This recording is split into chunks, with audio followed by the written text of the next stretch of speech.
Hey guys, so today I just want to make a quick video going over all of the current All-Star cards and their final stats after yesterday's All-Star game, which was, again, kind of boring, but, had some interesting card updates for us. I think that I tweeted this out last night that leave it to EA to find the only way to make this game actually interesting. So good on them for running another decent event. Last year they did the same thing, and it was the only time I've ever paid attention to the All-Star game, so hope they continue that. So let's go over all of the cards for each of the divisions, and again, I'm just going to show you guys what the overalls are, talk about them briefly, and then I'll have an in-depth video tomorrow. It's actually my birthday celebration, so I've got to go and do some stuff today. So we will, let's get into it. All right, guys, so here is the Metropolitan Division final stats.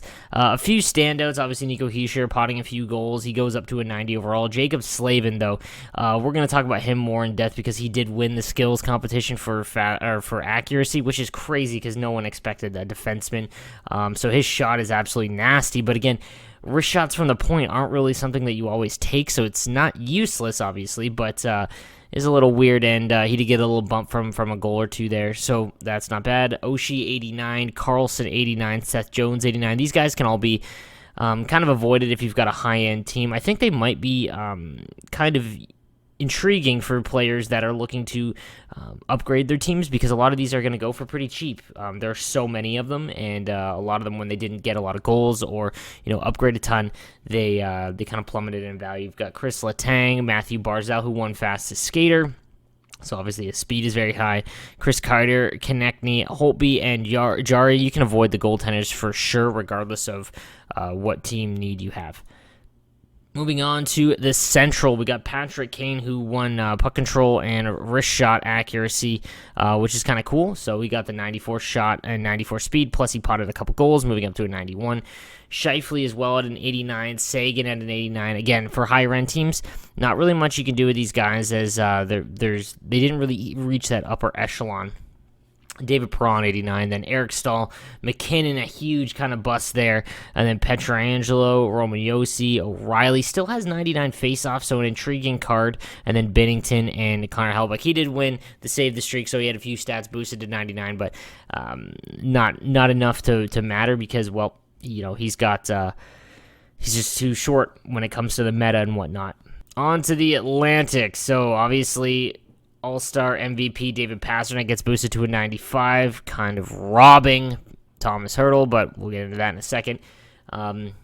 He's obviously a fantastic card. 99 skating, 95 shot. Again, we'll get in depth with their stats in the next video, but he's going to be worth it for a while. Now, he does already have a 93 overall card, so I wouldn't go crazy if you already have that, but this one's value is definitely going to be high, and once the event ends, it probably will stay pretty high as well because he's a popular card. But don't forget that next month he gets a 95, so it's going to plummet in value once that happens.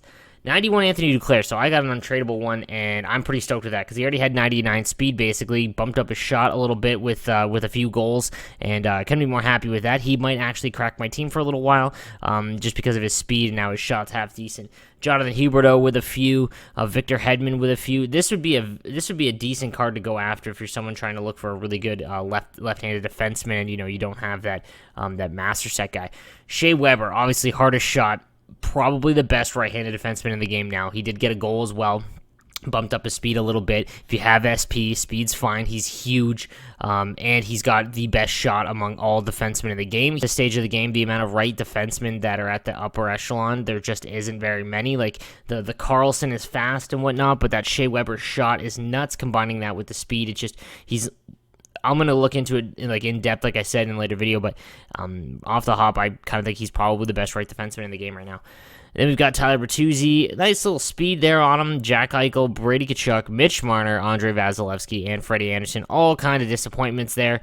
So yeah, moving on to the Pacific. So Tomas Hertl with a bunch of goals gets up to a 93 overall. I almost bought this card right before just because I'm a Sharks fan, and the Sharks aren't really going to get a lot of good cards other than Carlson and Burns, even though I don't really think they're justified anymore. But regardless, Hertl is big. His faceoffs aren't terrible. Now he's got 99 skating, a good shot. This is a card that you definitely would want on your bottom two lines if you have a top end team. And even if you don't, he could be your first line center on a lot of teams. So be on the lookout for that card if it does drop.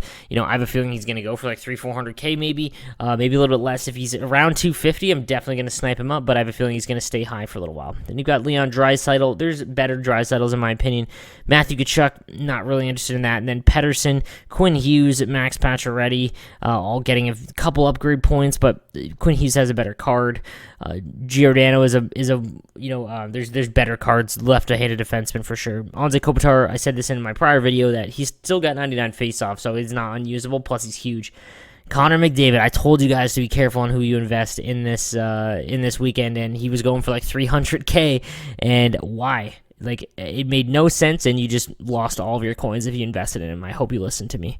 Then you've got Rich and Jacob Markstrom, so they both bump up to 90 overalls. They're huge. This Jacob Markstrom is going to be the card to go get. I'm not going to lie. He is 86 is one of the best in the game, and his All-Star card looks nuts. So we'll look into the stats again in a later video, guys. I just want to show you the quick stats on here. Now, I want to point out that iHauler is the one that put this together. Please go follow him at Hut Predictions. He comes up with a ton of good art and, concept things for Hockey Ultimate Team. This was going on all during the play or all during the night. Please go follow him. He does great work. And, shout out to him for letting me use his images for, this video. And like I said, guys, I will have a updated one with going in all over the stats tomorrow when I have a little more time. All right, guys, thank you. Let me know who you pulled and what you think of the event so far, and I'll see you guys next time.